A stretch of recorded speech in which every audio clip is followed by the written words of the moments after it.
So dual awareness gives us power. And so dual awareness means being able to observe different sensations simultaneously. And we can practice this in many ways. One example is to bring ourselves into a practice, whether we're creating space for like a meditation or whether we're bringing the practice into our everyday life as we run errands or whatever it is we're up to. And one way to practice dual awareness is to shift your internal dialogue to describe the internal sensations and then the external sensations and alternate. Okay, I notice there's a racing thought, and I notice there's this thing over here. Okay, I notice there's this sensation of anxiety, and I'm feeling this thing right here. Okay, I'm noticing this sensation inside of me, and I can feel my feet on the ground. Okay, I'm noticing this sensation inside of me, and I can see the leaves on the trees. Okay, I'm noticing the sensation inside of me, and I can see the white puffy clouds. I'm noticing the sensation back and forth. And the more intense the internal stuff is, the more we describe the outside stuff. So if this is really intense, then we do one sentence inside and maybe like 5 to 10 sentences outside instead of 1-to-1 ratio. So it's shifting from internal self-description of sensational experience to external description of anything we can notice with our senses. What do you feel? What do you smell? What do you see? What do you hear? And so the more intense our inside stuff is, the more we focus on this.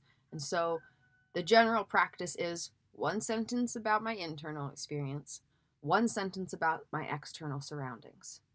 And you shift back and forth. But if the inside stuff is really intense, then you do one sentence of internal description and then maybe 5 to 10 sentences about the external. Okay, I'm noticing this traumatic stress sensation, and I see a bird in the sky. I see some white puffy clouds. I smell something that's kind of funny. I can't quite distinguish it, but I'm curious about the smell because I can't quite identify it. And I notice my feet on the ground, and I can notice my hands doing this, and I can feel my skin.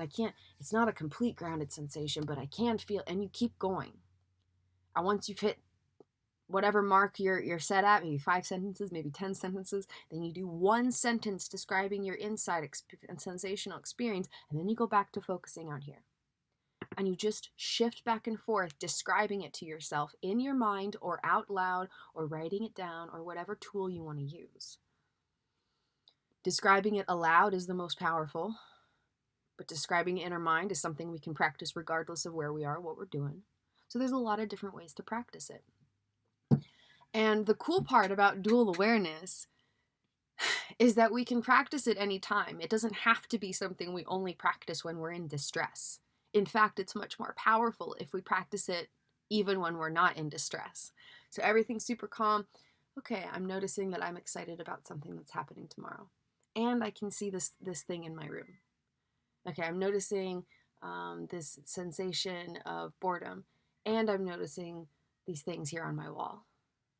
And shift back and forth and just practice.